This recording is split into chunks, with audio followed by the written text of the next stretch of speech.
Here today.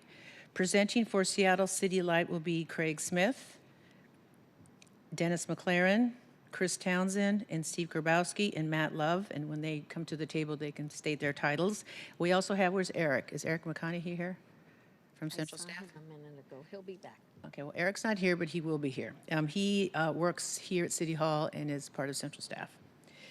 And then from tribal leadership, and please correct me if I miss somebody, we have a mix here where some leadership will be giving public comment.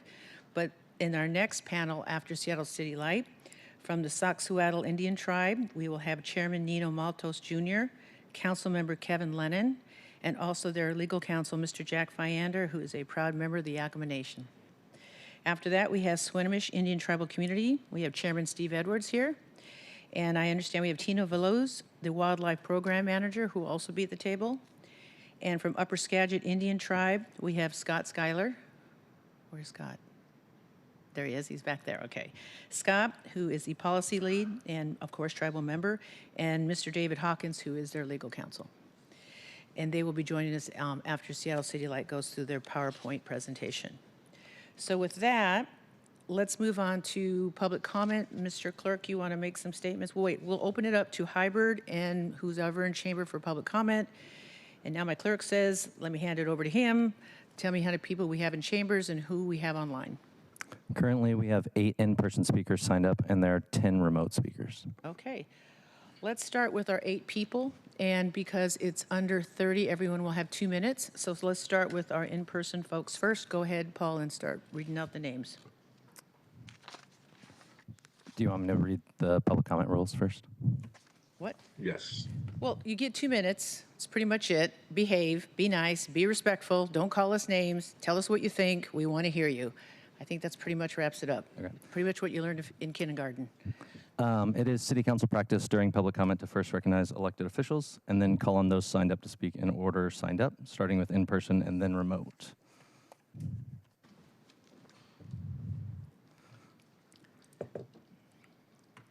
In-person officials that are first signed up are going to be Treasurer J.J. Wilbur from Swinomish Indian Tribal Community Council, and then following will be Councilmember Kevin Lennon from the Saxuatl Indian Tribe, and then we'll move on to remote public commenters from tribal council members. Wait, hold on a minute. Are you doing 2 first in chambers? Let's do tribal leadership first. and then we'll work with the rest. So, Yeah, So who's- Swinomish Senator J.J. Wilbur. and you want to come on up? And who's after him, and who's the next one after that? And then after him will be Councilmember Kevin Lennon. And then who's after that? Who's a? And we'll move to the remote tribal leaders. We're which not going to go to remote yet. Who else is in chambers? Who's a tribal leader? all the in-person. Okay, that's it. tribal Okay, leaders. I'm sorry. Go ahead. No, you can go. Chair Juarez, good morning. You took away all the fun. We don't get to call anybody names. No, you don't. I know. So, greetings. I am Swinomish Council Member J.J. Wilbur. Cuts Butt Suit is my traditional name. And I felt that in my heart to come up here and, acknowledge some folks today. I know this has been a hard process for a lot of folks to go through. It wasn't easy, but I do want to thank our relatives from Soxhawtl and Upper Skagit first. For what they've contributed to this conversation and finding common ground. Skagit County, I'd like to thank the county for their contributions to the conversation. Getting all of us to agree on certain terms and certain ideas isn't easy sometimes, but for us to be able to stay in that conversation, even when the times get difficult and the conversation gets challenging, and for us to find common ground in the name of salmon, and most importantly, our home, the Skagit watershed, because that's what it is, home to us. And for us tribes, it's been that way since time immemorial. Skagitonians, they also take a lot of pride in the Skagit watershed and what they call home. And this is a win for everybody, including the salmon. Most importantly, the salmon. Swinomish, we take pride in calling ourselves the people of the salmon. And much of our culture and who we are as a people revolves around salmon and salmon fishing. And salmon for our community is very important. Without salmon, our treaty rights will no longer exist. And we take that very seriously. So I'd like to thank Seattle City Light and the City of Seattle, for their contributions also and staying in the conversation. I know that the Seattle City Light team, dealing with the three tribes and the county and others involved, sometimes wasn't the easiest process to get through, but they stuck through it and came out on top for a win for everybody. So, and thank the city of Seattle and its members as well. Thank you, Councilmember. That must be my time. Yeah. Thank Unless you. you want to add more. You more than, is that it? Oh, no, that, I tried to fit as much as I could in 2 minutes. Be respectful. So thank you so much. And I'll have an opportunity to say more down the road, I'm sure. So thank you. Thank you, sir. Next is Councilmember Kevin Lennon from the Soxhawtl Indian Tribe.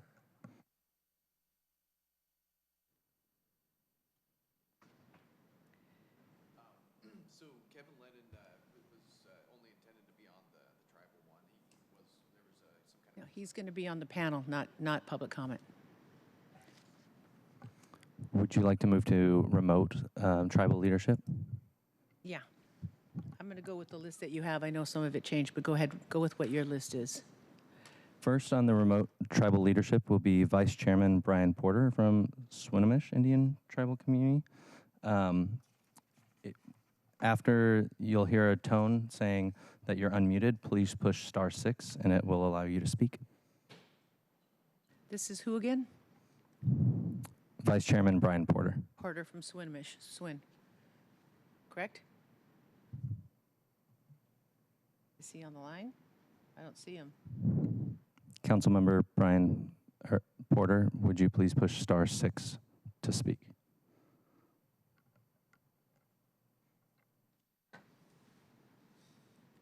Okay, there you are. There we go. We got you now. Go ahead. Thank you, everybody. Thank you, Chair Juarez and council members for this time. I really appreciate the effort that we have to improve our watershed and improve the Skagit River ecosystem. I really appreciate the City Light team and their openness to work with the tribes and work with the agencies to get this process, this long process through. The ultimate goal here is to get an agreement and to get a comprehensive settlement agreement approved here. And I think that's important to all of us. Like it was said before, we are stewards of the Skagit River, and we take that very seriously. We have cultural significance with the river. We use salmon as a staple. It's like it was said, we are the salmon people. And I'm just trying to go off the top of my head here, but use 2 minutes. But I think it's important that we have a voice at the table. And I think it's important that our leadership has a voice for our future generations. And I really emphasize the importance of this comprehensive plan. And we really forward. But sorry, I thank you for your time. About 10 minutes, 10 seconds. That'll be all. Thank you, sir. I should add tribal leadership. You can go over 2 minutes. You just take as long as you need. So I apologize for that. I should have said that on the outset. But Okay. Is there anything else you want to That's add, council member? Okay. that'll be all. Okay. Thank you, sir. Go ahead, Paul. Who's next? Next on remote tribal leadership, will in this order will be Senator Barbara James, Senator Fred Caillou, Senator Oriel Bailey, Senator Alana Quintesset, and then Senator Greg Edwards. First, Senator Barbara James. You'll hear. Before we begin, those are all from the Swinomish Nation. Okay. You'll hear a prompt asking you to unmute. Please push *6, Senator Barbara James.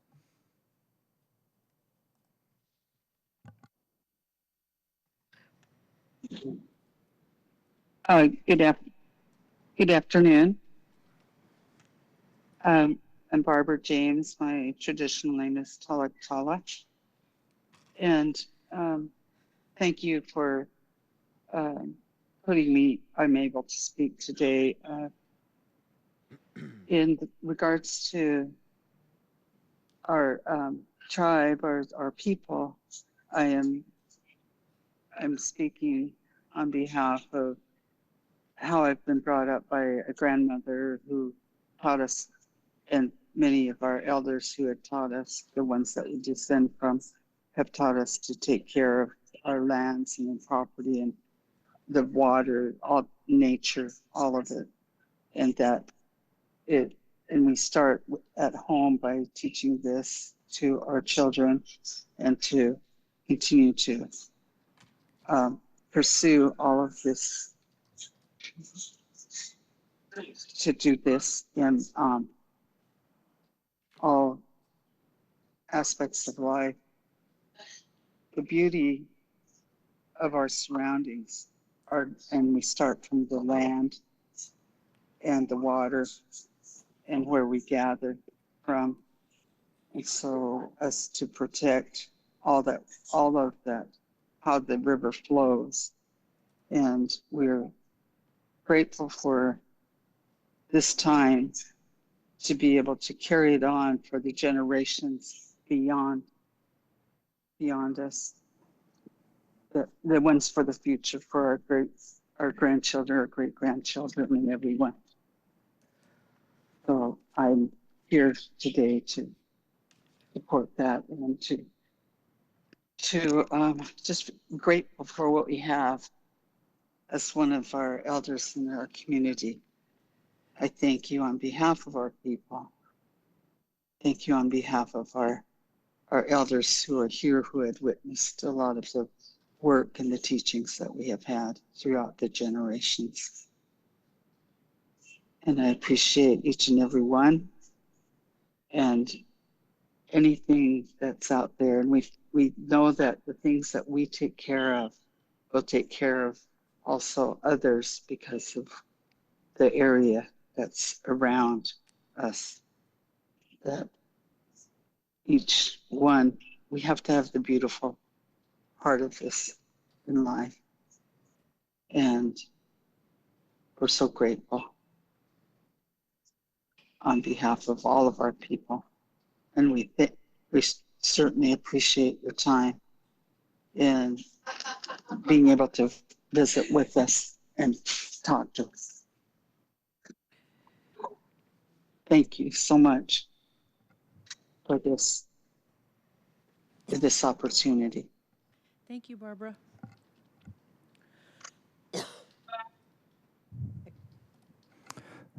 Next is Fred Caillou, Senator Fred Caillou. It looks like you're not present. If you want to try calling back in, we can come back to you. So we'll move on to Senator Arlia Bailey. If you want to push *6. Oh, there she is. Go ahead, Senator. Good afternoon. My name is Aurelia Bailey. My Indian name is Quistania. Very honored to have this opportunity to address the council.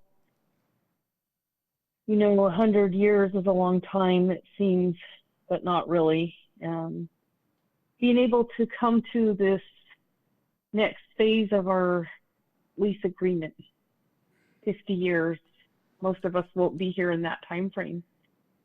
I also serve not only as a senator for the Swinomish tribe, but I also serve as the culture director.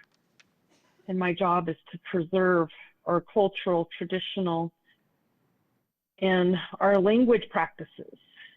And much of that is rooted around the lands, our territory, our home of our ancestors. We grew up in fishing villages all up and down the Skagit River, providing food, providing clothing, providing transportation, providing shelter. That's the crux of who we are as Native people. And I'm very honored that we've been able to make it this far in this agreement. I look forward to future endeavors with the City Council, with all of our other neighboring relatives, as was stated in the beginning. You know, most importantly, as a tribal leader, I pray for our future generations to be able to uphold these cultural practices that were left to us by our grandparents and our great-grandparents. That my great-grandchildren will be able to see a salmon, to be able to gather cedar bark, be able to build baskets, to understand not only the language, but live by the language of our Native people. And I really appreciate the opportunity to address you today, thanking you for giving us the opportunity to come together, to honor and respect one another, but more importantly, to address the needs of both sides and how we come to that agreement that I know we're very close to the finish line on this, and I really hope and pray that we can continue to move forward in a good way. In my grandfather's language, I say, Hydroelectric. Thank you, my friends. Thank you for coming together and having this Hydroelectric and this good feeling. Again, OCM. Thank you, Senator Bailey. Who's next, Paul? Next, we have Senator Greg Edwards. Senator Greg Edwards, if you want to try calling in again. And then we can try Senator Fred Caillou again.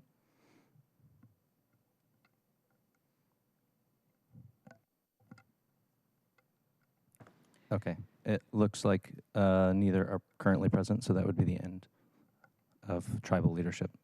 What about Senator Bruce James? He's on my list. He was not available. Oh, okay. And Senator Alan Quintasket?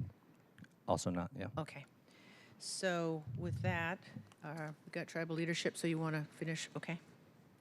Move to in-person public comment. Okay, for in-person public comment, we'll have, in this order, Will Hanna, Simon Thornton, Michael Thornton, Thomas O'Keefe, Elaine Meadows, and Amy Trainer. You'll have 2 minutes to speak, and you'll hear a ding at 10 seconds remaining in your time. Good afternoon, Chair Juarez, council members, Will Honey. I represent Skagit County and its elected Board of Commissioners on natural resource matters. Our community has protected farming and fisheries across generations, largely foregoing the intensive development that has brought Seattle immense wealth. I want to thank the Skagit tribes that are all here today, because without them, there wouldn't be 5 fish to catch in the Skagit River. I think we all understand that. The 1855 Treaty of Point Elliott guarantees Skagit tribes the right to an abundant fisheries resource to sustain culture and economy. That promise has not been adequately kept. We're eager to see this settlement completed so we can get to work together with the City of Seattle. That means strategic estuary restoration on the Skagit Delta, which is under our jurisdiction, and infrastructure management. These are major, multifaceted civil works projects that centrally involve our critical infrastructure and the prime farmland we've worked as a community to protect. Skagit County's elected leadership has publicly committed to good faith estuary restoration on our land base. Fish passage at Seattle's dams is also important to our entire community. It's the center of this bargain. It's an undertaking that will require city lights, consistent good faith and diligence. Our communities should move forward together with this settlement, but it's also the case that no contract's worth the paper it's printed on without good faith commitment to implementation. The previous 2 city light general managers did publicly commit to good faith fish passage implementation, but there's been some recent changes, and the board would like to ask that Seattle's political leadership publicly commit to good faith fish passage implementation as well, and join us in moving forward together. We look forward to partnering with the City of Seattle on this settlement. Thank you. Thank you, sir. Next, we have Simon Thornton, followed by Michael Thornton. Hello, council members, and good afternoon. My name is Simon Thornton, representing Friends of Denny Blaine. I'm here today asking the Parks and City Light Committee to add to your next agenda the Denny Blaine resolution that's been transmitted through the mayor's office to your committee and has been endorsed by the Seattle LGBTQ Commission. This resolution asks the city to formally recognize Denny Blaine Park as a site of historic and cultural importance to Seattle's queer community and to encourage representation of that history at the park. This proposal follows in the footsteps of the Washington State Department of Archaeology and Historic Preservation, who has already recognized the queer historic significance of the site, affirming that for decades it has served as an important public gathering space for the queer community. Now we are asking you to give the committee the opportunity to have a public consideration of the proposal that has been supported by the mayor and LGBTQ Commission and put it to a vote so that history of this park and of the community it has long served can be heard. Thank you. Thank you, sir. Next will be Michael Thornton, followed by Thomas O'Keefe. Good afternoon. My name is Michael Thornton. I'd like to thank everybody here for the culturally relevant, historically important, and environmentally critical work they are doing. I'm here to ask the council to place on the schedule the resolution titled "A Resolution Recognizing Denny Blaine as a Place of Historic Significance to Seattle's LGBTQ+ community and supporting efforts to preserve and interpret its cultural heritage." This is a straightforward recognition measure. It acknowledges Denny Blaine's long role as an important gathering place for Seattle's LGBTQ+ community, including its significance as an affirming space for transgender and gender diverse residents. It also supports collaborative efforts to document and interpret that history and encourages appropriate signage recognizing the park's historical importance. This resolution should not be left sitting in committee. The Washington State Department of Archaeology and Historic Preservation has already recognized Denny Blaine Park for its significance within the LGBTQ+ history. Seattle should move its own recognition measure forward and allow it to be considered openly. I'm asking you to stop letting this resolution stall in Parks and City Light committee and put it on the schedule. If there are views for or against it, those can be heard in public, but it should not be delayed in silence. Please place this resolution on the schedule and let the council act on it. Thank you. Thank you. Next is Thomas O'Keefe, followed by Elaine Meadows. Good afternoon. My name is Thomas O'Keefe. I'm the Director of Policy and Science for American Whitewater, also ratepayer here at the City of Seattle, and want to provide comment today on the Skagit Hydroelectric settlement agreement that we're a party to. Hydropower projects are a tremendous source of energy for our community in the region, but they come with tremendous impacts. They alter sediment movement, water flow, water temperature, they fragment habitat, they block fish migration, they change recreational uses, and disrupt cultural character of rivers. For river communities, they impact livelihoods, cultural practices, and have a long-term impact on ecosystem recovery. Hydropower licensing under the Federal Power Act offers us an opportunity to reassess projects through modern science, updated environmental standards, and current community priorities. These proceedings determine whether a project will operate for another 30 to 50 years and under what conditions. In the case of the Skagit River, great wealth has been extracted from the river by this community, and as a member of this community, I think we need to come to terms with and reconcile the cost that that has resulted in for communities along the river. I personally have been involved in dozens of regulatory proceedings in hydropower licensing over the past 30 years. I can't personally remember one being as complex and as involved as this one. Today we have a settlement that we support. It does not address every issue that was raised, but it is a good agreement, and it does, importantly, provide a framework for continued collaboration and coordination in the Skagit River Basin. This is not the end, but it is the beginning of the process to work towards implementation of this agreement, and I urge you to support both the agreement, but also the resources for Seattle City Light to continue to engage and provide the staffing that it will take to do this. So thank you. Thank you, sir. Next is Eileen Meadows, followed by Amy Trainer.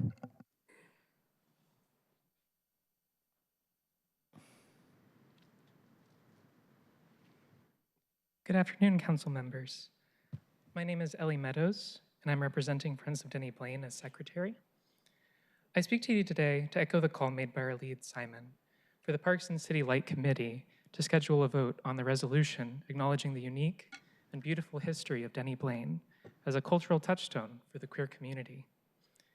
As a queer person myself, for whom the park has become an irreplaceable part of my life, seeing the park recognized as a state level for its historic role was profoundly meaningful to me. It's just as important that the city, which often is eager to show its support for diverse communities, really takes the initiative in acknowledging Denny Blaine and celebrates his special history. I urge you to take action. Thank you. Thank you.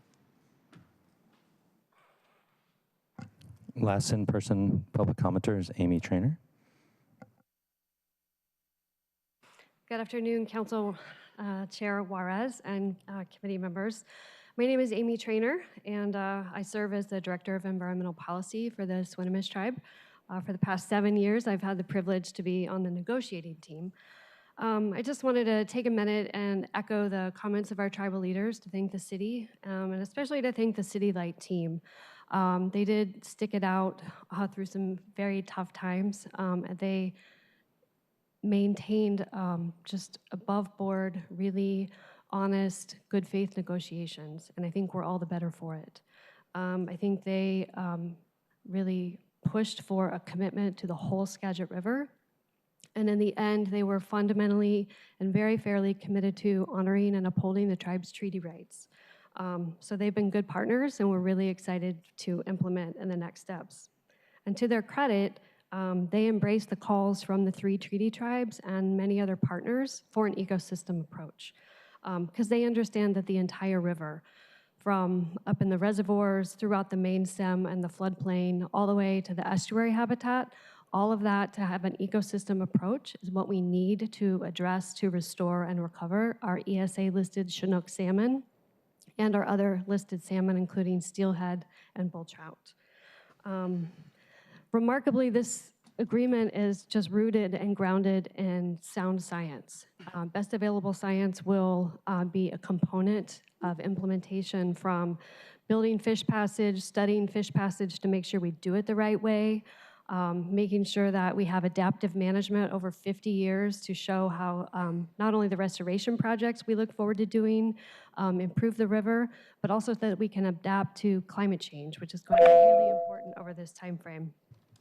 So I just want to say thank you for the City Light team. Thank you for your consideration, and respectfully urge your support. Thanks.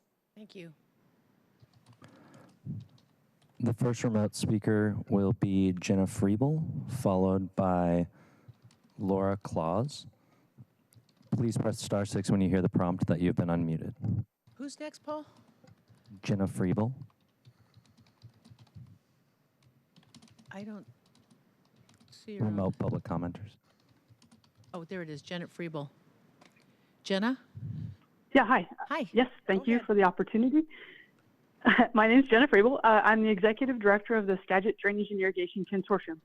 Our 12-member districts are Skagit local governments with a total of 38 democratically elected commissioners.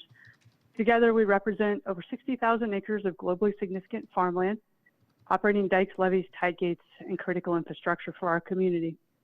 The flood control and fish passage elements of this settlement agreement will be beneficial to our community. However, both the Drainage Consortium and the Dike Partnership will not be signing the settlement due to concerns related to the habitat funds, as well as our impression that City Light leadership is not fully committed to good faith fish passage implementation, thus shifting the full burden of the settlement obligation onto Skagit farmland and our infrastructure. Under this settlement, City Light is planning to spend a significant amount of ratepayer funds on major habitat projects that directly involve our infrastructure and our farmland.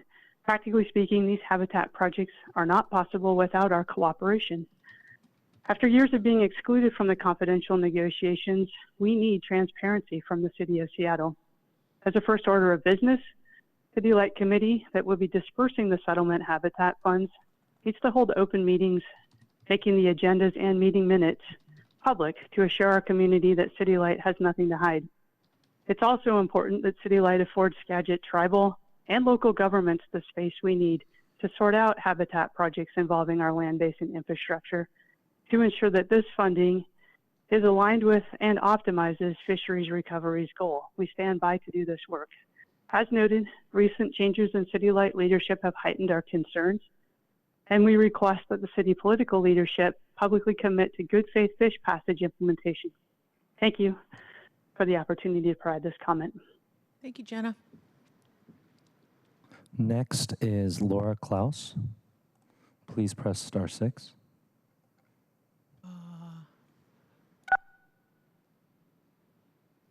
Chair Juarez, council members, and distinguished guests, thank you for the opportunity to speak.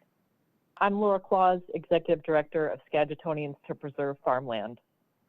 Along with Skagit County's Farmland Legacy Program, we work to conserve threatened farmland and prevent the paving over of our valley.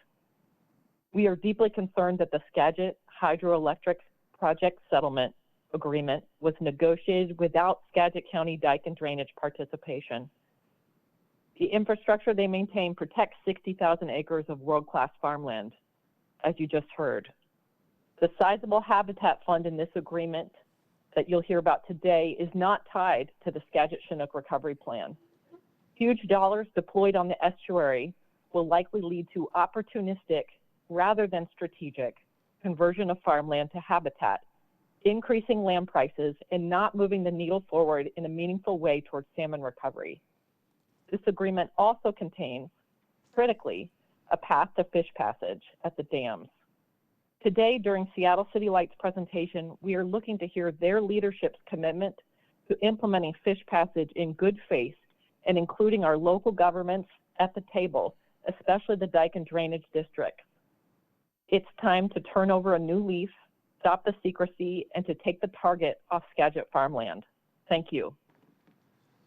Thank you. Next is Robert Lundahl, followed by David Haynes. Robert, please push *6.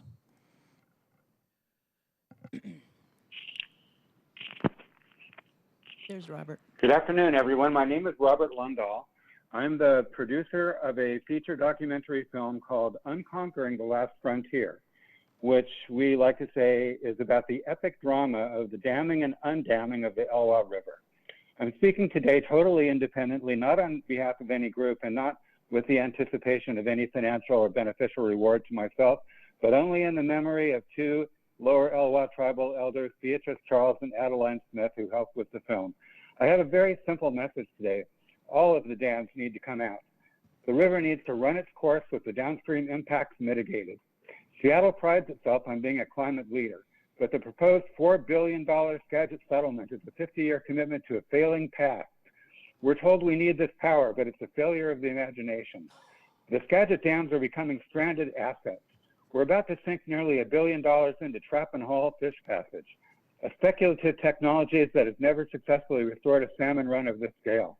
If it fails, and if the salmon go extinct, the city remains legally liable, and these dams will be removed anyway. That's billions of dollars of taxpayer money wasted. Instead of patching up a 100-year-old ecological disaster, Seattle should lead a massive solar build-out east of the Cascades. By investing those billions into utility-scale solar and battery storage in eastern Washington, we can replace the Skagit generation with truly modern, reliable, and salmon-safe energy. Thank you very much for your time. It's a pleasure to be a part of this.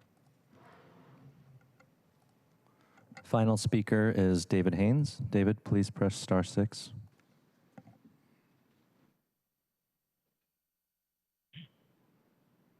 Hi, thank you. David Haynes. First, we need to free Denny Blaine from the culturally inappropriate, deviant perverts who want to take their private parts and shove them into everybody else's face trying to enjoy a park that they are ruining. And secondly, we need to adjust this settlement to verify that the tribes who already own casinos are not allowed to invest any of this money in their casinos, because looks like there's a detail that allows them to do that. And I would like to know who's overseeing this money of $972 million to build a road, do a park, just to move salmon that are going to be shocked by the whole experience. And it's like, are the workers going to be paid more than a paycheck to paycheck wage? Because it sounds like they're going to be doing all the work. Or is it going to be like the white man's version of capitalism where the boss doesn't do much work? Like the chief, is the chief going to be making the same amount as the worker doing all the work? Or is the privileged going to get the six-figure salary to oversee the trap and haul? Because that's a lot of money. And it seems like some of the tribe's members simply need some money to purge the poverty and the oppressions. But, I'm all for saving the real salmon runs. I wish you all would focus on the negative impacts of the cruise boats that get discounted port rates and then get to go dump a city amount of sewage in the ocean 12 miles off, choking off the path so that all the salmon have to go swim through that. I know this is a little different, but it just seems like you're building a road for $972 million and paying people to ship salmon. It's like, is it truly sustainable? I mean, you got to save the farmlands for the people to eat. But is this going to be another greedy aspect where the tribes are going to imbibe like a bribe and get paid? Thank you. Chair, there are no additional registered speakers. Thank you, Mr. Haynes. So are we done with in-chambers and we're done with public comment? So at this point, public comment will be closed. And so we are going to go to our items of business. So I'm going to have the clerk go ahead and read it into the record, and then I'll take it from there. Go ahead, Paul.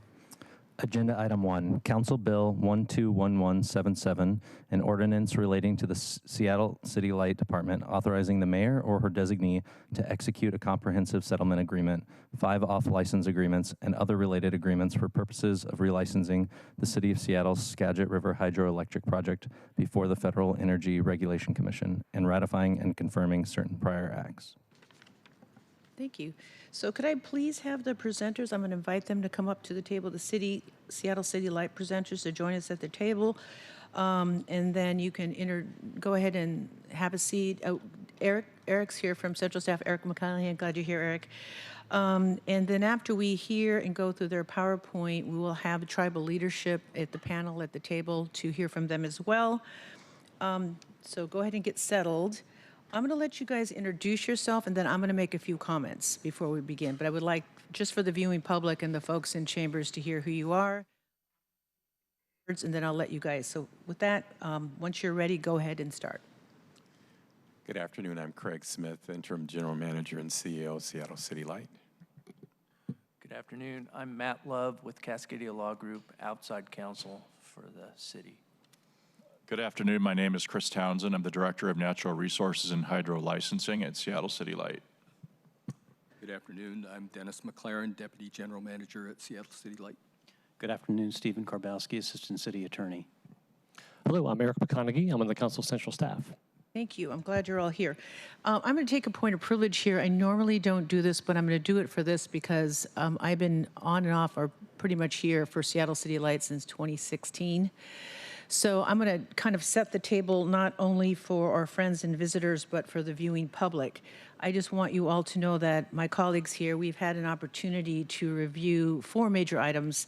The February 2026 settlement agreement for the relicensing of the Skagit River Hydroelectric Project, FERC number 553, which is, I think, 25 pages. We also got a memo from our central staff analyst, Eric McConaughey, who went through the background, the parties, the off-license agreements, and the impact on our ratepayers. And I want to thank you, Chris Townsend. We got a memo from you, your summary and fiscal note dated December, I don't know if it got updated, December 2025. And I want to thank you for your summary and fiscal note because you obviously gave us the summary, the background of the legislation, the direct and indirect impacts to the city of Seattle, and also kind of outlined for us the $42 million in settlement payments and the early implementation actions costs. And also, I know you're going to be discussing this. I don't want to take the wind out of all your PowerPoint, but I just want to set the table for people who are watching and making sure people get it right. We will be discussing that there will be we believe there will be a 5% rate hike over a 6-year period beginning in 2027 to 2032. And I also want to thank you for the way that you phrased the sensibilities of what we hope to gain from this if indeed it does pass, that we preserve City Light's power portfolio, that we have active certainty in financial forecasting. And of course, I really want to thank you for going through the Race and Social Justice Initiative, the RSJI analysis, which is incredibly important. I'm going to paraphrase in quote of some of what you shared with my colleagues and central staff, that we are recognizing the traditional territory and homelands of many tribes, including Sauk, Seattle, Swinomish, and Upper Skagit. Quote, the settlement agreement includes significant commitments to restorative justice by addressing the unique interests of impacted tribes, including protection, mitigation, and enhancement measures related to fish, aquatics, botanicals, wildlife, nature, environmental, and cultural resources. That stated recognition is in a federal, state, city document, any document, quite frankly, particularly in the settlement agreement, is certainly required, needed, and critical, and much appreciated. So thank you for that. We also had a chance to look at and go through your 9-page PowerPoint titled the Skagit Hydroelectric Project Ordinance. And I want to just quickly give a little background, and then I'm going to close it out, and I'm going to hand it over to you. But I want to share this for my colleagues as well. I understand that we have like 8 key points going back to 1924. And then in 1927, when the city acquired the license. And then in 1977, when you started the renewal process. And then in 1995, when the city got their 30-year license. And then in 2018, when you started the process of this renewal. And then I understand that our FERC license has expired. It expired last year. And now we're here now, and hopefully we'll have a potential vote, a next committee hearing on April 1st, out of committee for this license. And then we have hopefully an anticipated FERC license in hand in 2030. And when I say set the table, what I'm trying to do for those who aren't nerdy like me and us going through all the documents is that we are looking at a 50-year license. We're looking at possibly a $4 billion price tag. There are 16 parties involved, 5 federal agencies, 2 states, 3 tribes, county, and 4 environmental groups.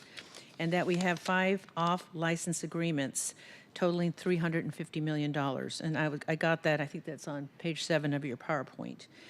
And without going into any more detail, because I want you to have an opportunity to talk about what all that means, just on a personal note from a former life, representing tribes and doing things and working in FERC and these kind of agreements. There was a time in the 90s where we were negotiating and working with the Columbia River Intertribal Fish Commission, also known as CRICFIC, and the Northwest Indian Fish Commission, in representing tribes. And in our negotiations on the Columbia River, the Bonneville and all the big power companies kept referring to the Columbia River as the hydroelectric power source. And I remember at the time, Doreen Maloney and Lorraine Lumen saying, that's not what we call it. And the Yakimas were saying, we call it the giver of life. And at that point, as a young lawyer, I understood the difference in how people see water.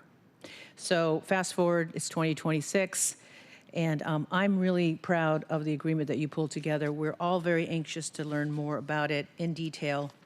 And when I made a kind of a flippant comment earlier, I just hope the press is paying attention and gets the headline right, that this isn't just an overnight thing, that there's a lot more here. There's a lot of moving pieces, but a big critical piece for the first time, and of course it took a little thing called US v. Washington, that the city and the state recognizes that tribes are co-managers. And we certainly don't need the United States government telling us that. We knew that. And so to see those words enshrined in documents and settlement documents outside of a courtroom, for me, and I think tribal leadership may agree, brings hope, because this is about the giver of life, not just a hydroelectric power source. So with that, I'm going to let you folks go ahead and take over with your PowerPoint. Who's running your PowerPoint? You are, Chris? Yep. Okay, all right. So with that, go ahead. Okay, you gave us such a wonderful introduction and background. So I'm going to forego the opening comments that I was going to provide in the interest of time. And, you still can do it. It's okay. Well, first of all, thank you for the opportunity to join you today. We're pleased to be here to brief you on the Skagit Hydroelectric Project Relicensing Comprehensive Settlement Agreement. This agreement is the culmination of more than 8 years of hard work and collaboration with our license partners. The Skagit Hydroelectric Project is a cornerstone of City Light's clean energy portfolio, and this agreement ensures it will continue to be available for the next 50 years as a generation resource for City Light and the Western region. Today, you'll hear from just a few of the many City Light staff and consultants who developed this comprehensive license package with the direct engagement of the tribes, state and federal regulatory agencies, and other key stakeholders included in the FERC relicensing process. This historical agreement supports continued critical clean energy generation while strengthening environmental stewardship and long-term management of the Skagit watershed. And I now will turn it over to Chris Townsend, Director of Natural Resources and Licensing with Seattle City Light. Thank you, sir. Chris. Great. Well, thank you for the opportunity to present today. Before I get started, I'd like to thank the staff members that I have sitting in the room and more of them watching on the Seattle channel. I invited them to attend because they've been working 8 long years on this process, and without them and Andrew Berlin's leadership, we could not have done this. I also want to thank the tribal leadership and policy people and staff that are in this room and watching virtually, and thank them for their patience over the past 8 years. It's taken a lot for us to get to an understanding about what the true impacts are to them, and to understand what a meaningful resolution of those impacts are. And we have certainly had some missteps, and they have had the grace to get us to the point that we're at today, asking the City Council for authorization to sign the comprehensive settlement agreement that we've all developed together. So thank you to all the parties that got us to the table here today. And again, I'd like to emphasize that the purpose of this legislation is to allow the general manager to sign the comprehensive settlement agreement. And that, as Councilmember Juarez stated, is not the end of the road on this. We still have until about 2030 until we expect a new FERC license. So it's a very important milestone. We can start implementing early actions. It's by no means the end of the road, and there's a lot of work that we have to do together with our partners to get us to the FERC license and hopefully a 50-year license. The first slide does just show the specific parties that have been negotiating with us for the past 8 years, and Councilmember Juarez has already kind of enumerated them. I'll add a few others that are not represented on this list or are probably here today. This is an international project, and we've been working closely with 2 bands of First Nations and others to address the cultural impacts to their resources in the upper watershed where Ross Lake crosses over into Canada, also engaging the Canadian government. So extremely complex, lots of parties, and we look forward to moving forward together with them in implementation. I was advised by a council member to talk as if I'm presenting to people who have never heard of this, so I'm going to go over a slide that I know you're well aware of. The Skagit project is a system of 3 dams and 3 powerhouses located entirely within the North Cascades National Recreation Area. It also extends about 2 miles into Canada, thereby making it a transboundary international project. We also have uniquely 2 company towns, the town of Diablo at the base of Diablo Dam with a neighborhood called Hollywood, and then we have a town of New Halem, which we have agreed to rename Dwelib in honor of the Upper Skagit village that was located in the same place as the town of New Halem. The generation capacity of the project is 840 megawatts, which is about 20% of Seattle's electricity, and it will remain a very important part of our ability to meet demand, especially as demand is increasing exponentially and our supply is not. So we really have to maintain our existing generation capabilities, and this license will achieve that goal. Here is a generalized map of the area to show where the 3 tribes are for those who are not familiar with the Skagit River. We have the Swinomish tribal community located near Mount Vernon, near LaConner, in LaConner. And the Upper Skagit tribe, their offices are located outside of Cedro-Woolley, and then the Sauk-Suiattle tribe is located near the town of Darrington. They all have various rights and history in the basin and were the core of the parties that we worked with on the relicensing. It was their interests that were the most important in driving the negotiations for this new license. And we worked closely with them as well as the federal government who hold their treaty rights in trust. So we collectively, as demonstrated by the signatures that we've already collected on the agreement, believe that this meets as many of the interests as possible, and also the regulatory authorities and requirements of the federal agencies. So this is a generalized timeline. Luckily and thankfully, we're near the end. I want to draw your attention to the FERC deadline to submit the settlement agreement of February 17th. We've since updated FERC that we need a little bit more time to get through the signature process, which we're doing now, and they're fine with that. We anticipate, and I'll go through next steps in a minute, having the agreement signed in early April, which would be the effective date for the beginning of the implementation of the early actions. It will also be the date by which we submit the comprehensive settlement agreement to FERC and an updated final license application so they can begin their environmental review process.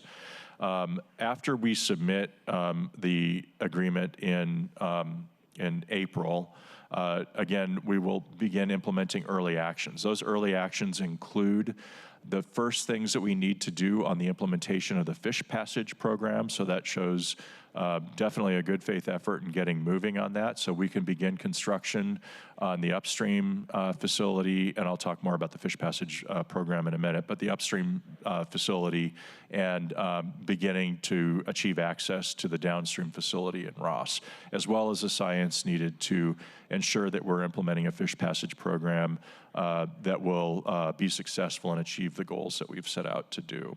And again, just to remind everyone, we are hoping that we'll have a license in hand by 2030. We'll operate under annual licenses until that point. We have 4 priorities by which we operate the system now, the hydroelectric system now, and those 4 priorities are carried forward into the comprehensive settlement agreement that we're asking you to consider today. The first priority is flood risk management. That's important to the entire valley, and it's one of the first issues that we dealt with in close collaboration with Skagit County and the Drainage and Diking District and the Army Corps of Engineers. I'm excited about the new agreement that we've come up with. It engages local partners in decision-making on how to manage the flood pocket during the rainy season. The picture, by the way, is a picture of Ross Reservoir drawn down, and that's essentially a visual of what our flood pocket looks like. So the flood pocket that we managed this year in December, we had an atmospheric river come through, and if that flood pocket was not there, the town of Mount Vernon and other communities would have been 4 additional feet underwater. So it really is an important facility to the communities in the lower river, and we're excited to move forward with them in implementing the new flood risk management measures. The second priority is fish, and we have 3 components of our fish program in the comprehensive settlement agreement. The first and flashiest and most expensive is the fish passage program that you've heard a lot about. That program includes 3 feasibility criteria in order to implement. One would be sufficient access to build the downstream collector at Ross. Right now, it's an isolated reservoir in the wilderness with the only road access being through Canada. So we'll be working closely with the Park Service to do an access feasibility assessment that will include a road, and I will request that it include a sky crane at the request of Councilmember Strauss and any other viable method to make sure that we can build and operate that facility for the next 50 years. The second criteria, feasibility criteria, would be that we can meet our goals and objectives. So we are doing fish passage to assist in the recovery of endangered species, especially in the face of climate change. Our water is cold because it's a glacial-dominated system, and the lower river is heating up. So the thinking is that the upper reservoirs can provide cold water refugia for endangered species. And the second goal and objective, and one of the most important reasons, is that this could increase tribal harvest opportunities. So the second feasibility criteria is related to achieving those 2 goals, and the third criteria is the cost of the entire system. We have agreed to pay up to $979 million for a fish passage program, and that will be directed by the fish managers, the co-managers, which include centrally the tribes and the state Department of Fish and Wildlife and the National Marine Fisheries Service. So they will be directing us on the species to pass and asking us to consider different configurations of fish passage that we can achieve within that cost limitation. I think that also provides the City of Seattle ratepayers with some certainty and risk management, which I think is a good win for the city. And I think all the partners that we negotiated with understood that we needed some way to protect our ratepayers with the implementation of fish passage. The second component of the fish program is a robust habitat program. We've agreed to spend $200 million on habitat in the main stem and the estuary of the Skagit River. This is consistent with our ecosystem approach, looking at where we can do the most good and get the most value out of our ratepayer dollars. The estuary program, we've written specific language in at the request of Skagit County, will be guided by the salmon recovery plan and other plans that the farming community and the fish community in Skagit County have developed to prioritize areas for restoration. We've also committed with specific language at the request of Skagit County and the Drainage and Diking Districts to pledge to do not opportunistic, but voluntary land acquisition. So we will not condemn land in Skagit County. We've said that in the agreement, and also we don't have the ability to do that. So, but the parties wanted us to confirm that, and so we did include that language in the agreement. The third element of the fish program are flow measures, and that has to do with the use of water. So for example, ramping rates, how fast we turn the river up and down when we're producing power. We want to make sure we do that in a way that doesn't jeopardize the health of spawning beds and juvenile salmon. Our third priority in the agreement is recreation. And again, we're entirely within the recreation area. The centerpiece of the recreation plan is the Environmental Education Center, which if you read the agreement carefully, you'll notice that we are now calling the Outdoor School Learning Center at the request of the current administration, so that there is a slight change in the name in the agreement, but it will always be the Environmental Learning Center to us, and our partner, North Cascades Institute, who has been operating an award-winning program for the past 20 years, serving fifth graders and other youth in Skagit and Whatcom County, a disproportionate share of them disadvantaged youth. So it's a really important program, and we're proposing to continue supporting those programs and maintaining our education facilities in the recreation area. The second part of the agreement is an off-license agreement with the national park that's worth about $90 million, and they have broad discretion on the application of that money. We're hoping that they'll use that for the operations and maintenance of the facilities within the national park, and they'll also use it for law enforcement, improving transportation, and other measures. The fourth priority for us, and maybe a surprise to you, is power generation. But it is a fact that we look at these other factors before we look at how we use the remaining water to generate power for the citizens of Seattle. And we've negotiated an agreement where we still have the flexibility and ability to provide power to the city of Seattle when they need it.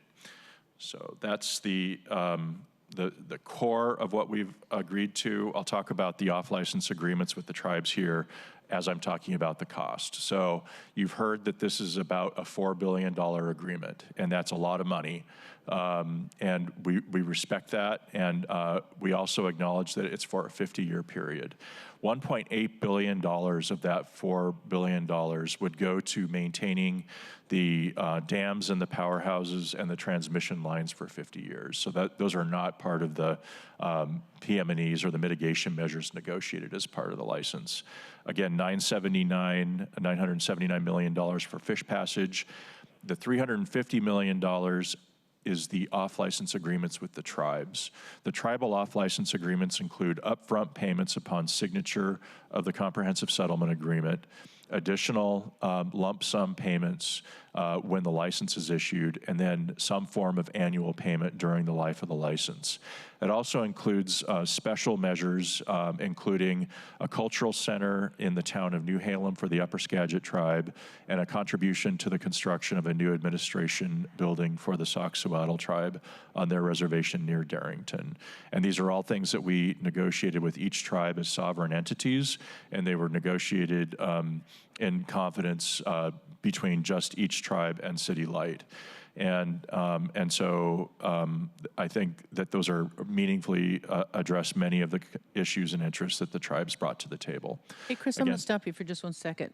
Pardon? There's 5 off-license agreements. There are. Mm-hmm. And of the 5, there's 2 categories. Right. One is tribes and one is the federal government. Right. Okay, so it isn't all just tribal. Right. The $350 million is for the 3 tribal off-licenses. Okay. There's $90 million for the Park Service, and I think it's $28 million for the Forest Service.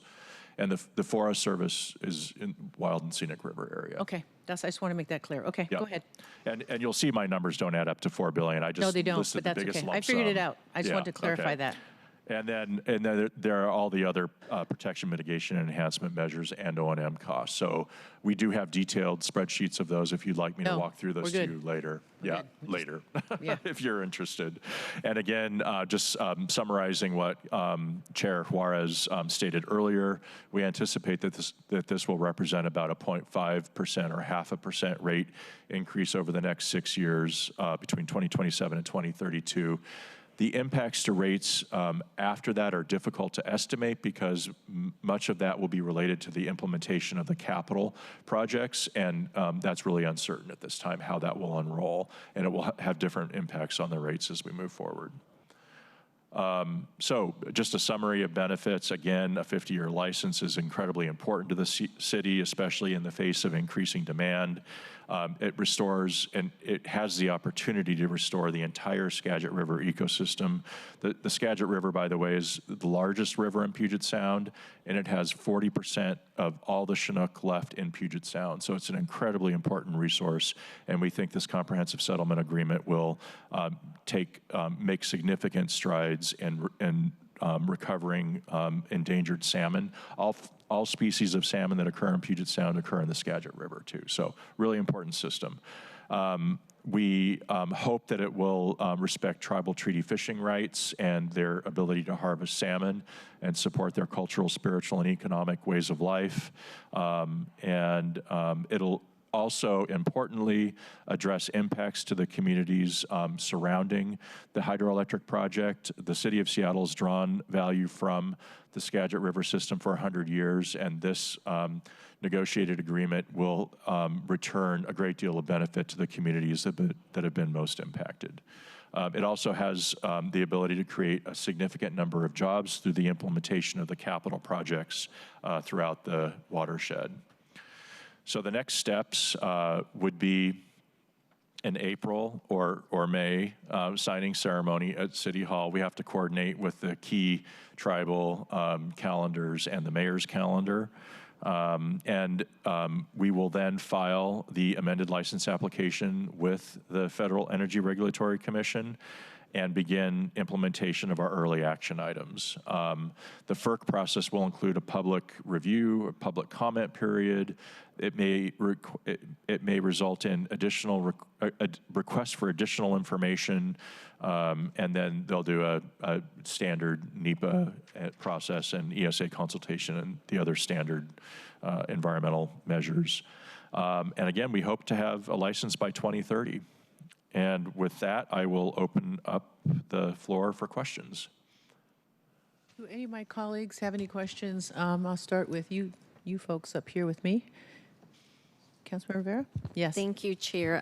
I don't have a question. I do want to acknowledge that I did get a briefing prior to today, so I feel like I got my questions answered then. But I really want to thank you, Chair, for all the context, the very important, and you're smiling, but it is really important context that you provided.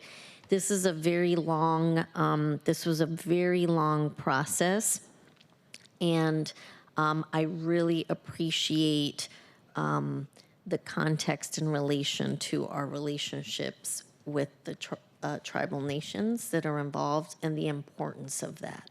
And so I'm always humbled because there's a lot I don't know and a lot that I'm learning, and I appreciate learning that from you and from our tribal partners whom I have met with and from our staff. Francesca, I'm looking at you over there. I so appreciate the education. Though I may not have all of the background and information, I do have the heart and willingness to learn it, and I know the importance of it, that I do know. So I'm really humbled, and I'm so glad that you all worked together to come up with an agreement that everyone could feel they could walk away from in a positive way. That is really important to our city and most importantly to our tribal partners. That is critical to our city, just period, full stop. And so I really want to thank you for your leadership because you've been working on this for quite some time. You left, you came back, still working on it, and I so appreciate that. And thank you for everyone involved, and thank you for our tribal partners for being here today and those who called in. And thank you for your continual education that you have provided me in my time here. So thank you so much. Thank you, Councilmember Rivera. Is there anything? You're good? Go ahead, Councilmember Saka. Thank you, Chair. I too just wanted to quickly acknowledge the hard work that went on to behind the scenes for many years. This is a complex, multi-year effort, multi-party effort. And so I just want to start off by thanking our tribal partners for being here today, and all the hard work and negotiations that you all have done in good faith to get this deal done and across the finish line and to this point where we're at right now. Chair, you as well for your leadership. Long before my time here, you were working on this hugely impactful and strategic effort for the city of Seattle. So I want to thank you as well. And importantly, the Seattle City Light team for negotiating so hard, so long, day to day.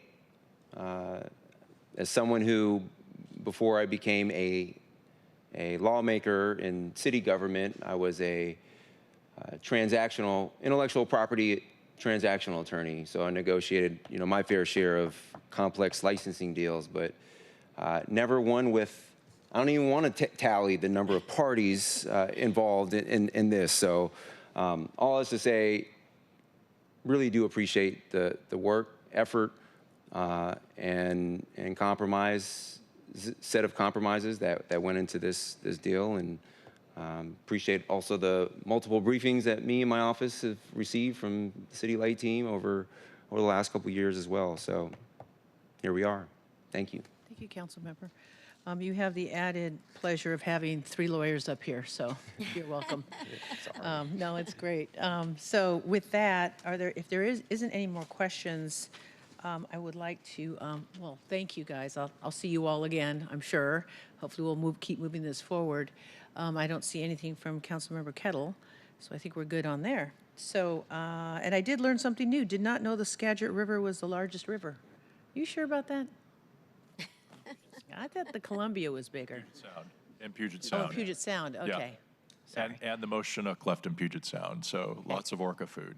And thank you guys for your hard work. I appreciate it. And thank you for a short PowerPoint of 9 pages with page numbers. Yes. Page numbers. Trying to figure out how to Matters stop matter. sharing, Thank you so much. All right. So with that, we are going to do our second, which we are so honored to have, because I think this is only, I can count on the one hand how many times we've had elected tribal leadership. I would like to now invite to the table the tribal leaders from the Sauk Suiattle Indian Tribe, the Swinomish Indian Tribal Community, and the Upper Skagit Indian Tribe. I'm going to read what's in front of me, but then I'll let you folks introduce yourselves, so I'll make sure I get it right. From the Sauk Suiattle Indian Tribe, we have the Chairman Nino Maltas Jr. and Councilmember Kevin Lennon. And from the Swinomish Indian Tribal Community, we have Chairman Steve Edwards and Vice Chair Brian Porter. I could be wrong. And from Upper Skagit, we got Scott Schuyler and the policy lead, Mr. David Hawkins. So if I could have you folks, and Francesca, thank you for helping us with tribal leadership. She is the tribal liaison from the mayor's office, which is wonderful, and a tribal member. So you guys take a seat wherever you deem fit. And the way I have this lined up, and I think they did it by alphabetical order, is Sauk, Swin, and Upper Skagit. And you guys can, however you want to start, you tell me. We'll just go from there, because I hope we have, do we have enough seats for everybody? Are we missing? Are you good? Okay. Well, you're the lawyer. You can sit at the end. You're okay. All right. So we are going to start with Sauk, and I'll let you all do you can introduce yourselves and your titles, and we'll just go from there. Go ahead, Chair. All right, I'll start. Good afternoon. My name is Nino Maltos II. I'm the chairman of the Sauk Suiattle Tribe. I'd like to thank you for allowing me this opportunity to speak. This relicensing process has been a lot for everyone involved. There were many different needs, wants, and factors that were taken into consideration during the relicensing negotiations. Since the beginning, we strongly advocated to protect the salmon, not just for the Sauk Suiattle Tribe, but for everyone who enjoys and utilizes the Skagit River and its resources. This is the same river my father fished at a young age, and the same river I also learned to fish along myself with many others. It is an honor to advocate for something so important. What we have on the table, subject to your approval, is a monumental agreement. It solidifies the city of Seattle's dedication to giving back to the river while making amends for years of power generation. This shows an understanding of mutual agreement between the tribes and other parties involved. It took a lot to get to this point. A lot of compromises and commitments were made to get us to where we are today. This is by no means to be considered total mitigation to the impacts of the dams, but it is a start. There was a considerable amount of time, effort, and major compromises forgone by the Soxwettle tribe to get us to this point for the greater good of the relicensing agreement. With that being said, we would like to see the agreement approved for the sake of all. It is our duty to protect the river that provided for generations of fishermen in the state of Washington. Tribal and non-tribal fishers will use this river from now to the end of time. And this is your opportunity to help us continue that tradition. Thank you. Thank you, Chair. I forgot to introduce Councilmember, or Mr. Jack Fyander, but I understand Councilmember Lennon's going next. Is that correct? Oh, yeah. Kevin Lennon, Soxwettle Tribal Council. Thank you for having us here today. And it's been a long time coming, and I'll yield my time to our council. Thank you. We have Jack Fyander. Hey, Jack. Självchaku siab gulsi siab tanska duktuk kwiatkan tulal taswatikted at the tubshadad. My name's Jack Fyander. I'm from the other side of the mountains, but I've been with the Soxwettle tribe. I'm their general counsel, off and on since 1983. To the point where they adopted me as a member of their tribe in 2014. So unfortunately, they made me number 001. I tried to get them to wait so I could be 007. And they're the tribe closest to the project. I want to respond to the previous speaker telephonically and dissuade the understanding that this is some kind of just a benefit or giveaway to the tribes. It's not. We're not just agreeing to this for our benefit. It's something that benefits the whole region. Just as City Light is not, and Seattle is not, if you approve this agreement, just for the benefit of low power rates. Salmon are the signature species of the Pacific Northwest. I mean, for the state of Washington and the city of Seattle, the revenue generated to our economy from salmon, from the restaurants, from processing plants, from recreational permits, is billions of dollars to the economy. Mm-hmm. So by approving this agreement, you're not just doing it to keep power rates low. And we're not just doing it for a money grab. Our rights are shared with all people in the region. They're in common. So if you approve this and Seattle lives up to its promise to provide this fish passage, access to more habitat, so there are more salmon, that doesn't just benefit us. There are non-tribal people that depend on salmon. Mm-hmm. And because salmon are migratory, these species migrate clear up to Southeast Alaska. You're benefiting everyone and our planet if you approve this. And also, this agreement doesn't just benefit low power rates. Some of the things Mr. Townsend discussed that we negotiated, you know, the outdoor learning school, we will have a space within that so that the tribal history and perspective will be presented within that learning center, not just, you know, propaganda about how good electricity is and how good dams are. To us, that was a major benefit we negotiated for. It's not monetary, but it does benefit us because once that education is out there, that Seattle is willing to provide through its cultural centers that go along with this agreement, it's going to reduce the backlash that we as tribal people always get because we're the most visible when we're on the river fishing. So we absorb as much hostility for being there, for exercising our rights, as does the city for having a dam.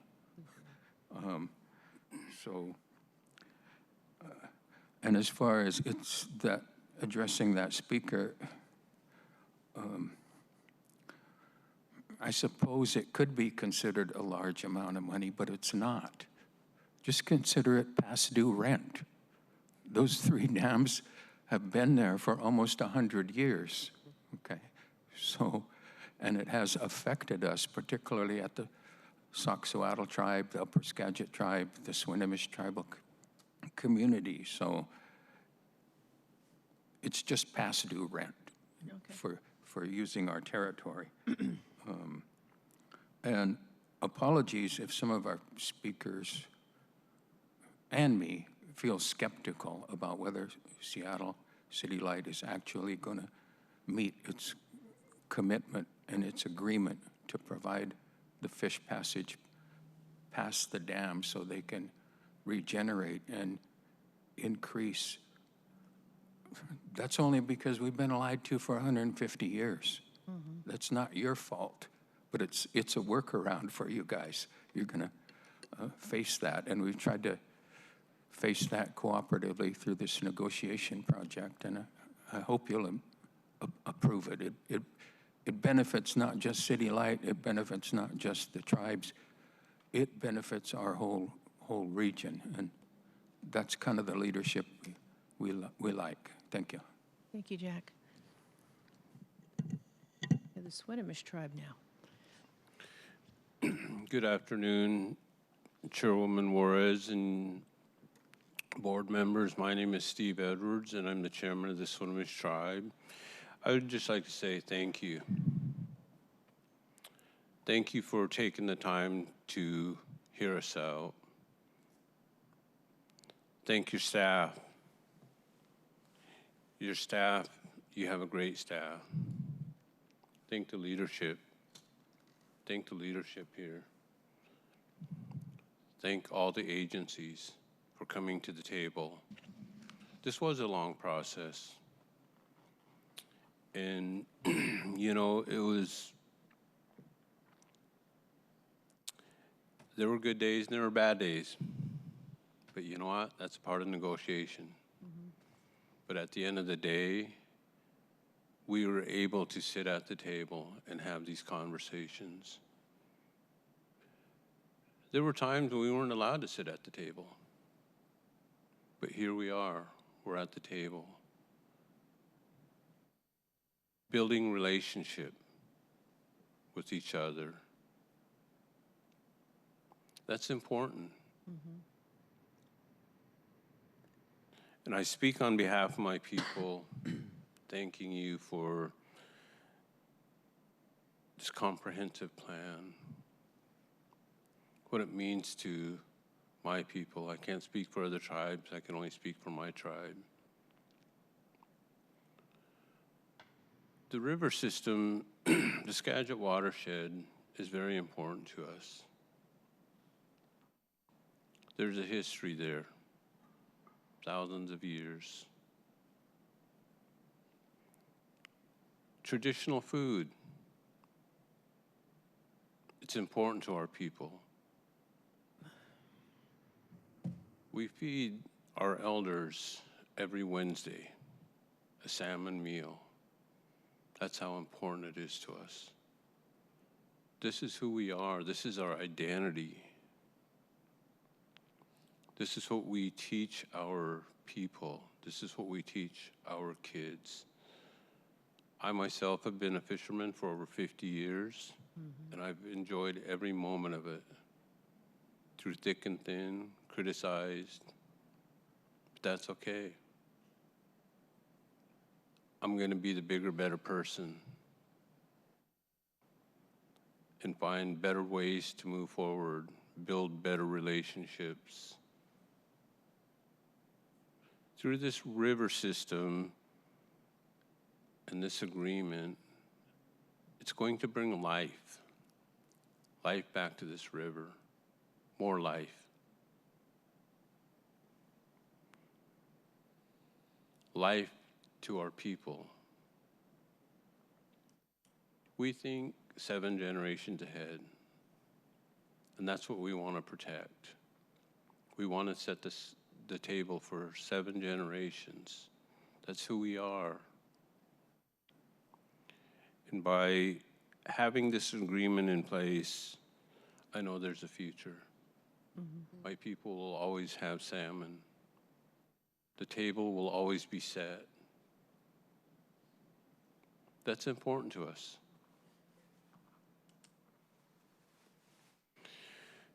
And I can't thank Seattle City Light for having respect for our treaty rights, respect for our people, respect for our leadership.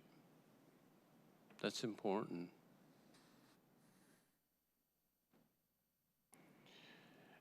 And I just want to end by, saying that I hope that,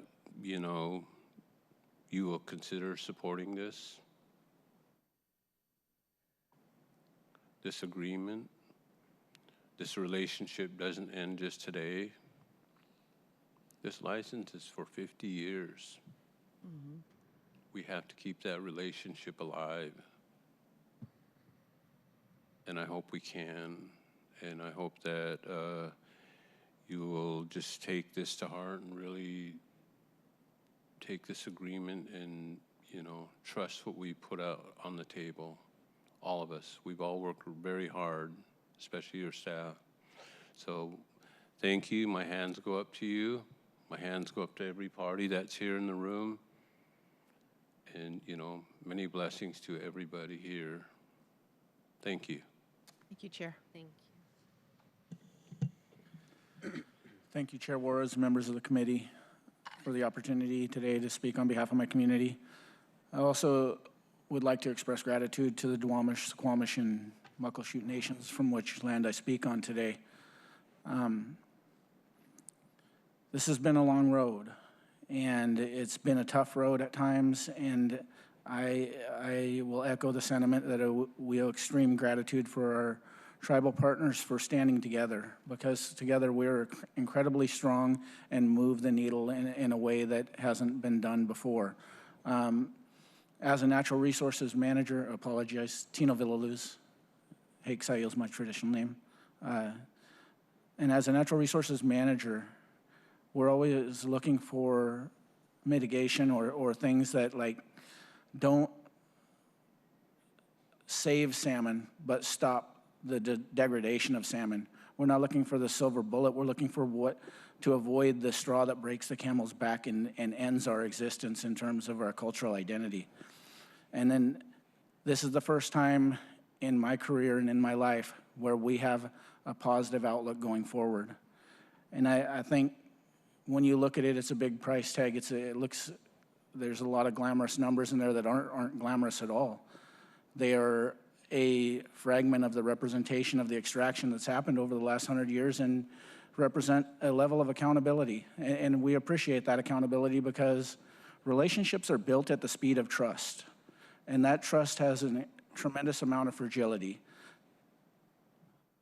with that fractured trust, with 100 years of history, without ever being allowed to be at the table or to establish that relationship built on trust, this is a small price to pay, and we ask that you move forward in a positive way and support this. It has been compromised by all. It's just been, I've had the blessing of being in the trenches for the last 7+ years, and we approach this as pragmatic realists, right? We didn't look at this as an opportunity to try to push something that's really out of the realm of possibility, but as pragmatic realists and try to rebuild a future and build a future for our generations. So in that, it's been a ton of just hard work by people, and the trust I speak of earlier. I think your staff at Seattle City Light has just been beyond amazing through some tough times. I mean, I apologize for some of the emotion, but it's just been an incredibly difficult road, and the trust has been built, and the trust is what we have to carry over and hand down in terms of our inheritance to the future generations. And the only way we can do that is with approval of this settlement. You hear the saying, water is life, right? But this is a managed system of water. So with that, we don't say that saying, we live that saying. Water is part of our core existence. When you control the water, you control our life. And as heavy as a burden as that is, think of it as a blessing and an opportunity to move forward and do the best with this water for the tribal communities on the river.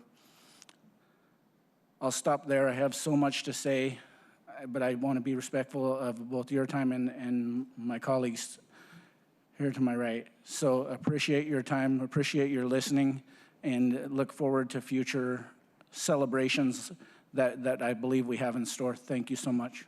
Thank you. Chair?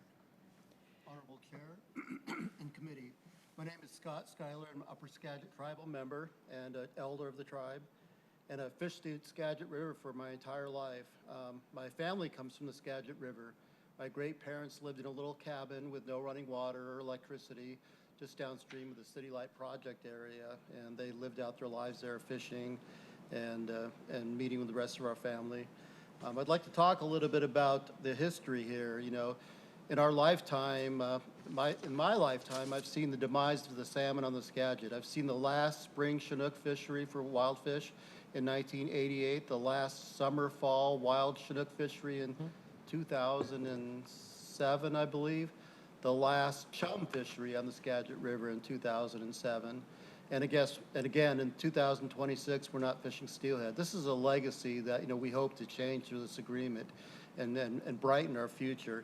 You know, back when the first dams were built, or the dam was built in 1921 or 20, people ask us, where were you? Why didn't you guys express your disapproval of having this dam built? Well, we were impoverished at the time. Our people were diminished.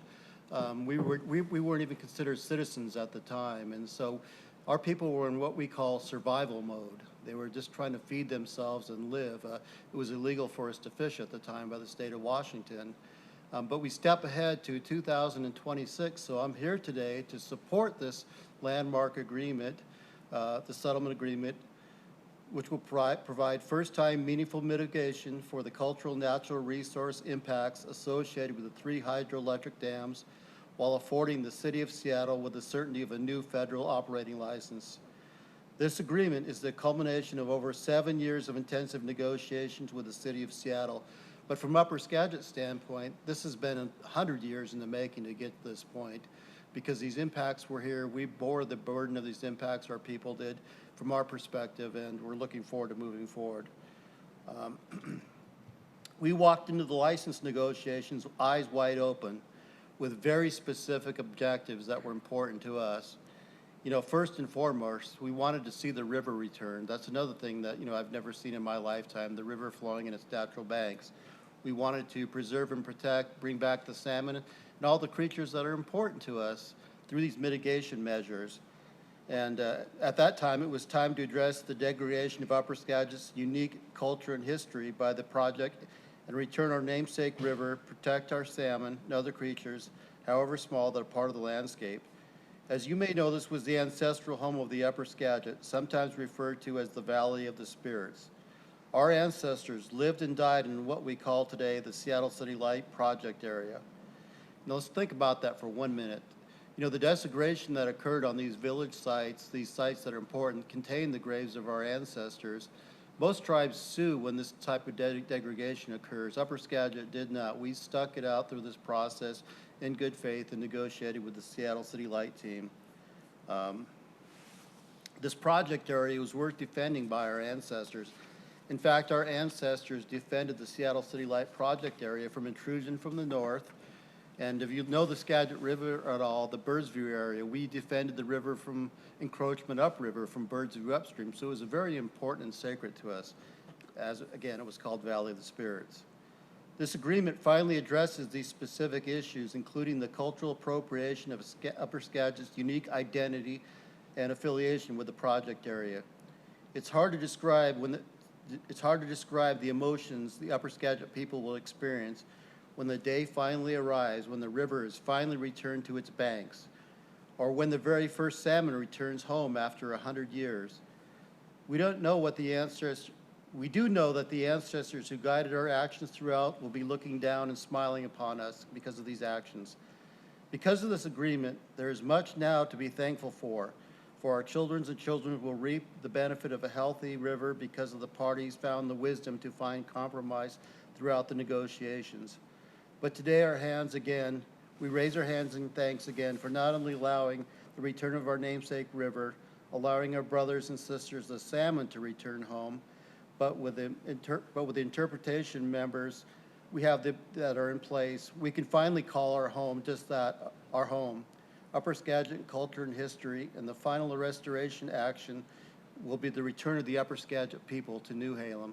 So we again thank the city for all these mitigative measures and look forward again for a brighter future for our people and our river. And with that, I would like my counterpart to conclude for us. Thank you, Chair. Respectfully, Chairman, whereas there's absolutely nothing that I, as a non-tribal member, could add to what's been said here. I've prepared remarks, but they're meaningless compared to the words that you've heard here, so I don't want to take away from what's already been spoken. Thank you. And it's very seldom that I see the attorneys, even though I'm an attorney as well for for Indian country. So thank you for that. I'm honored by the fact that you understand that their words as elected leaders and those who live and die on a river. Thank you for that. I appreciate that. I want to say a few things before we move on. In going back to what you said, Scott, I was going to say Skylar Scott, because I knew your mom. The story you told about what happened in the 20s with the dams, you're right. Back in the 20s, the state and the feds issued eminent domain, took our land, flooded it, and then we had to fight to get it back. You can talk to Skokomish, the Skagit River tribes. You can talk to Lower Elwha, what happened at their dam. You can talk to Kalispell. I've been through 2 governors, 4 mayors, and now I think maybe 4 CEO GMs at Seattle City Light. It's sometimes, the Creator gives you the lesson over and over until you get it, and sometimes I just don't think they get it. So I'm not trying to be negative, but I'm just trying to say that your words carry so much weight that this isn't just about that you fish for sport. That's what Uncle Billy used to say. You live and die on this river. You get your names from this river. This soil is yours, and that's how the world works. And Indian country, we believe power is land-based. So I would rather have land back than a land acknowledgement. It doesn't do me any good for you to tell me that you're on stolen land. I really don't care. I want to know if you're going to give it back.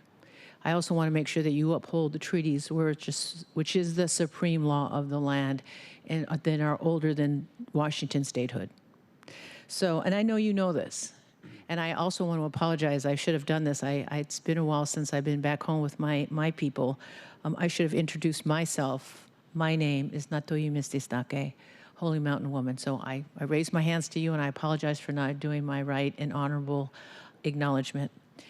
So with that, it is so important that we move forward on this. And I also want to thank my colleagues and also Councilmember Kettle, who's still here too as well. It may not look like it, but we really are paying attention. and we understand the weight of this agreement. And trust me, we know about all the fights that have been going on between, the water, the land, and I understood what some of the callers are saying, and I've heard it. As you know, I was one of the trial lawyers on US v. Washington on the shellfish side. So I remember deposing all those property owners and what they thought about us and treaties. And okay, kind of like you wanted to take the high road and say, okay, I get it, but in the meantime, we're going to go to court, and we're going to, a treaty right doesn't mean anything unless there's fish there. A right to access doesn't mean nothing. A right to fish doesn't mean anything unless you have access. And so for us to be having these discussions at Seattle City Hall underneath, Chief Seattle, which, by the way, that's a Plains Indian, I just want to thank you for that. I want you to know that you are more than just seen, and you're more than just heard, but your voices, for me, is what carries these type of agreements, where I can say, if the tribes are good with this, they're incredibly sophisticated. Yes, they have lawyers. Yes, they have lobbyists, but they have something that's even greater. Your relationship of the land, of the soil, to me, is how I was taught. And that's what this means to me. If you can embody that here with Seattle City Light, and again, I represented Skokie when we sued Tacoma City Light, and I represented Kalispell when we sued Pend Oreille. So I get it, and so I'm guessing the city is happy that you didn't sue them. No one wants that. We don't like to end up in federal court because not everyone always gets what they want. But I think you remember the famous words, and I think Marty's out there, he's going to correct me. It was in US v. Washington or Washington Gilnetter's case, I can't remember, but it's basically, you don't have a right, not, they weren't talking to us, to fish for the last salmon. And I don't know how many ways we can say that. So with that, I just am very honored that you came. And I'm going to open it up to my colleagues, and then I have a statement that I need to read that Councilmember Strauss asked me to read to you folks after you were done speaking. So I'm going to hand it over to my two colleagues if they have anything they want to add. Chair, just to thank you all for being here. Your words are very, very meaningful to me. I really appreciate, and it matters a lot that you came here to say you are in support of this. And I will say also, it's meaningful that you came to say that, not just that we have our staff from City Light here saying that on your behalf. You actually came to say that, and that is meaningful in a way I can't really articulate. So I'll just say thank you so much for being here, and I look forward to moving this forward with your approval and your blessing. So thank you. I'm humbled. So I'm speechless, as you can see, but thank you for being here, and thank you for coming here to ask for our approval on this. And I'll turn it over to my Thank you, Councilmember. Back to Chair. I'm going to have Councilmember Saka has some words. Thank you, Chair. First, want to start off by thanking again our tribal leaders and elders that have joined us today in person, in chambers, and virtually to share their perspectives on the call as well. So, in particular, want to acknowledge and express my appreciation to the Swinomish, the Upper Skagit Indian Tribe, and Seattle. Pardon my anglicized. You did good. I have some work to do. But to our Skagit tribes, partners and elders here, I really do appreciate you all being here, your thoughtful engagement over the course of 7+ years to allow us as a region to get to this point today. How does a $4 billion deal so seemingly far away on a map from the city of Seattle benefit tax ratepayers in Seattle? Well, it's more than just $4 billion in a 50-year deal. What we're providing here, all of us, all parties, 13+, all of us are providing generations of impact, impacting culture, impacting our climate, impacting nature and our environment, helping to preserve history, so much more. Is this deal the end-all, be-all? Is it something that we should slap high fives and celebrate and say we solved 100 years of tension? No. There's clearly work to be done. But it is a strong starting place, as I heard, from which to continue to build upon. So all is to say, thank you again for being here. Really do love the format of this and the structure of this, where we had our City Light partners, and then we invited our sovereign tribal representatives here as well to share their perspective. And I try to practice an attitude of gratitude daily in my life. And this kind of format and structure and listening, being able to listen to you all is a good reminder for me personally why I do that. So thank you. Thank you, Councilmember Saka. At this point, I want to read the statement from Councilmember Strauss, who also chairs the Indigenous Advisory Council, but he couldn't be here today. Councilmember Strauss says, "I'm sorry for not being with you today as I tend to my responsibility to represent the City of Seattle on the Sound Transit Board at a board retreat today in Tacoma. Thank you to our tribal leaders. Thank you for letting us be your guests here in Chambers and the Skagit River watershed. The Skagit River is one of the healthiest rivers and has the highest salmon run in Puget Sound. This is because of your millennia of stewardship, your conservation efforts of the last century, and the positions you have held in the last decade of negotiating this relicensing agreement. Me, my family, and future generations are indebted to you and what you have accomplished for all of us. The last license agreement conserved land in the Skagit River Basin, so much land that it equates the size of Ross Lake, which extends to Canada. This agreement goes even further. Your willingness to work with us in an off-license agreement and your commitment to hold us to account is what makes this moment incredibly special, is what makes this agreement historic. We will live better lives and our future generations will be better off of the agreements because they are which we are in the process of making today. From the bottom of my heart, thank you.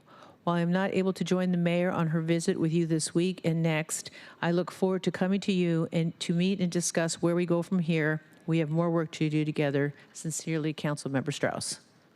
All right. With that, before we move to adjournment. Chair, I think Councilmember Kettle's Oh, online. I'm sorry, I didn't see his hand. Did he put his hand up? Yep. Oh, And I have something I'd like to add after, if that's okay. Oh, sure. I'm sorry. Absolutely. Go ahead, Councilmember. He's my vice chair. Where is he? I don't see him on the screen. Oh, I see. Here. There you are. Sorry. Oh, I see. I flipped you away. Sorry. Go ahead, Go ahead, Vice Chair. Okay, I did want to speak here. I didn't want to speak in the earlier session as the one committee member without a JD, not being a lawyer. But on this one, it was really important. And first, I want to thank you, Chair, for this tribal panel. I think this was very important, vital, actually. And but I also want to especially thank the tribal government leadership and the representatives that we have today, and all those that have been supporting them, to include from the city, Ms. Merman, and others. I'm struck by the multiple references of water is life, and Chair, I recognize your points about the land, but as a retired naval officer, I did want to speak about the water. And in the Navy, we're brought up to respect the water. It's so important. A key tagline for the Navy has been "Forged by the sea." And for anybody who's been out at sea, particularly in difficult conditions, they know that they do get forged by the sea. And of course, there's the farewell of fair winds and following seas. And so the water is vital to somebody with in my background or similar, Coast Guard and the like. And I think that we should speak to the water more. And because as a city, we're doing this agreement, which, as noted, is incredibly complex with so many participants, organizations, government, non-governmental, and all the pieces. And then with the history, as noted in the comments, the very powerful comments. But this is just one part. And, as a city, this is really important. But as a city, as a county, as a state, and most importantly, as a nation, we really need to be thinking about the water, because is the Skagit River or the other rivers, that go into the Puget Sound, into the Salish Sea, that's one thing. But the impacts on the water, the impacts on the ocean, the one ocean, are immense. I think of the impacts of climate change, acidification, increasing levels, all these different pieces that we have in terms of what is happening to our water and what the impact will be on the tribes, on our native communities, and on all of us. And I think while we should celebrate this, we should also look at this ecosystem as part of a larger ecosystem that's under stress, and the impacts of which may decimate all the good work that we're looking to do here. And so I like the focus of water. I like the point that water is life, and that there's more work to be done, because this is just but one small step if you think about it. As hard as this been, if you think in the context of the one ocean and the impacts on, like with climate change, it could decimate everything that we've been talking about, that we're trying to restore, that we're trying to revive. And I think we really need to be advocating, again, at the city, at the county, at the state, as a nation, in partnership with our tribal government partners, to look for those ways that we can, assure that 100 years from now, that the water will be there for us, for, as noted again, water is life. Thank you, Chair. Thank you, Councilmember Kettle. Councilmember Rivera. Thank you, Chair. I wanted to acknowledge something that General Counsel Fiander, you said earlier about, in response to comments that you heard. I hope I'm just gonna say this, and I hope it doesn't come out wrong, but it is sad to me that you are put in a position that you have to justify what we're talking about here, and that somehow someone would see this as a money grab. So I just want to acknowledge that is not how I see it, and I want to acknowledge that you felt compelled to say that because others may see it that way. And I think it's this constant having to explain to people and justify, what is important to our tribal partners is difficult. It is difficult to witness sometimes, and so I wanted to just acknowledge it because you said it, and because that is not how I see it. That's not how we see it, and I just think it's important to acknowledge that that's how you felt, and that is important. And I think that is a prevailing feeling. And I will say, as a Latina woman, I understand that feeling of having to justify yourself to folks, and for me, in different spaces for different reasons. But I think it's that constant justification that's really difficult that I've had to do in my own life. So I'm not trying to take something away from you. Please know that when I say that, it's more that I want to acknowledge this statements that you made, and thank you for making them. And I, for one, feel really sad that you felt compelled like you had to. And that goes to the work to be done. There is a lot of work to be done. So I wanted to acknowledge that. And then I just want to make a comment about, I sit on the WIRA 8 Salmon Recovery Regional Committee. And as part of that, I've learned a lot about the importance of salmon and the importance of salmon to our region and, more importantly, to our tribal partners, and what that really means. It is not it's not a commodity. It is something that is really meaningful. And I am so grateful for sitting on the regional committee, because I didn't even realize when I was assigned to sit on the committee how much I would learn, and the importance that the regional committee, the importance of the regional committee to salmon recovery efforts for all of the cities that are involved in the region that are sit on this work, but more importantly, just learning about the importance of salmon to all of you, our tribal partners, and the meaning beyond just, what sometimes people think of it. So I did want to acknowledge that it is an important committee, and I know that some of our tribal partners sit on that committee, and it is so important. So anyway, wanted to note that as well. Thank you. So thank you, Chair. Thank you, Councilmember Rivera. Before we close out, I just want to say a few things, and then we'll go to adjournment, is that I made a joke last week in Chambers, and a couple of my colleagues came up to me later and asked me, and I said, yeah, I actually grew up on the banks of the Puyallup and the Nisqually River at the Franks Landing Indian community, and Jack's looking at me because he knows this too. Well, you all know this, is up until I was 13 or 14, I thought that Fish and Wildlife, that I've never seen them turn on a flashlight, I just saw them hit us with them. And throw us in the back of the car and take my mom and take Uncle Billy and, Maisel Bridges and Al Bridges. And I grew up watching that.